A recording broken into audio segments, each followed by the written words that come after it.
Vanessa Warwick here from Property Tribes for the Property Investor Show 2010. Now joined by John Corey, who's a very high-profile investor. You probably see him online in the many forums he contributes to. So John, just tell us, where are you at with property at the moment? What are you working on?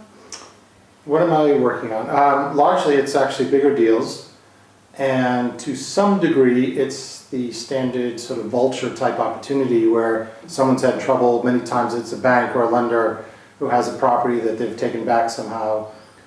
There's also some actual sellers who've just become much more realistic in their pricing.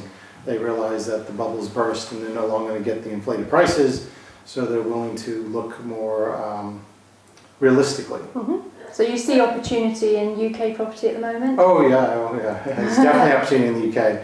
And it's, it varies from individual transactions of like a single family residence, or as I would say from the US, detached house, or it could be a larger student-led property, 100-unit student-led property. Fantastic. So I know you're a fan of the Property Investor Show because we've just worked out you've been going 10 years. So yeah, that was actually a little bit bad news maybe with my age, 10 years. Why'd you keep going back? Well, I find it's actually very effective to sort of do a quick survey of what's going on. It's the largest in the country as far as I can tell. You can very quickly look at the catalog when you walk in, understand who's there. You can then do a very quick scan on the floor and see what's really happening in the different stands. And then you can spend time talking to people and start to understand what are they really offering, what are they doing, what are they seeing, what are the problems they're having, what are the things that are working for them. So it's a great way to get a quick overview, 2-3 days. You also can use it, as you and I have done in the past, with a wonderful networking opportunity, because it does attract a lot of other investors. So you can arrange ahead of time to meet in the corridors or go for lunch or something, and people are willing to come down for the show, then they're going to meet up, and so it becomes very sort of a fun way to meet people you might not see too often otherwise during the year. Indeed. And what are you most looking forward to about this year's show? Have you heard about the live auction, for instance? Actually, I haven't heard about the live auction. I've been a little negligent, maybe looking at the website. What I am looking forward to, though, is I think there's a bit of a shift or a sea change that the overhyped, mismarketed messages have largely gone away, that most of the people buying or selling are realistic now. There's a lot less of the wink, wink, nudge, nudge deal makers on the floor. They largely blew up. So I think it'll be much more refreshing to actually see real transactions, real individual offerings, people that know their business rather than people who are just selling a seminar. Indeed, and the seminars are a big part of it from an educational point of view. How would you recommend that people get the most out of their time at the show? Is it a good idea to kind of pre-plan? Oh yeah, and when I said people selling seminars, I mean the people who are selling the seminars off the show floor. Mm-hmm. The seminars at the show are actually a very good way to meet other people in the audience, mm-hmm. to understand from the presenter what their message is. I find using the catalog or using the online website to then pre-book the ones that are of interest, and then being a little bit flexible on the day. If there's open seats in a seminar and you didn't book it, then maybe it's worth diving in.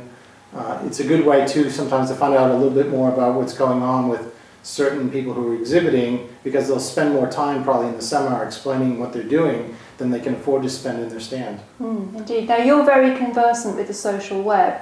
What do you think the Property Investor Show actually engaging with the social web? Do you think it adds another dimension to the show? Tremendously, actually. In years past, you didn't know who was going to be there in the sense of attending. You only knew who was exhibiting.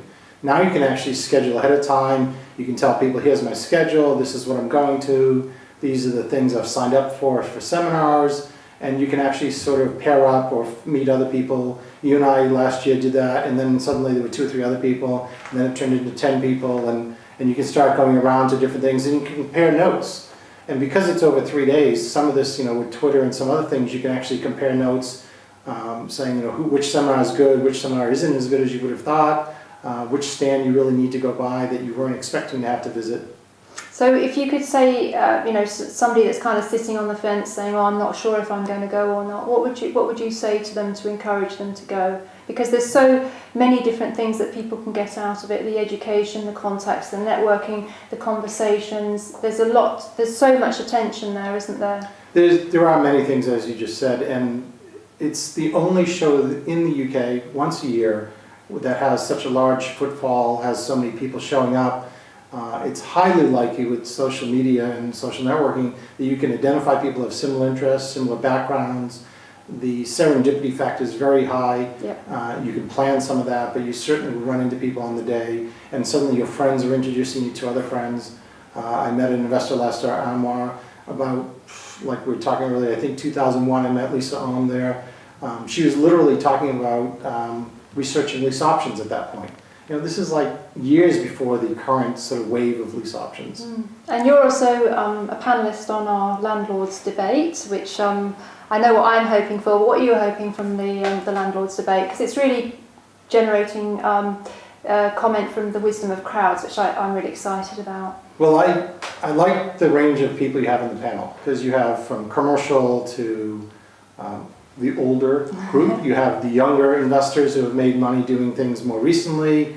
There's quite a range of people on the panel. I'm also expecting, if we get a good turnout, that we'll get a lot of interesting questions from the audience. Yes. And to somewhat encourage that ahead of time, I think people can actually be sending questions ahead of time, using Property Tribes and other ways through the show website itself to actually raise questions that they'd like to see the panel address. Very good idea. Well, thank you very much, John. It's John Corey, who's going to be on the Property Tribes panel. You can also connect with him on Property Tribes and via Twitter. And do hook up with John in advance of the show and arrange to meet up, because that's the way to make the most out of the show. So cheers, John. And that's it for this interview with John Corey.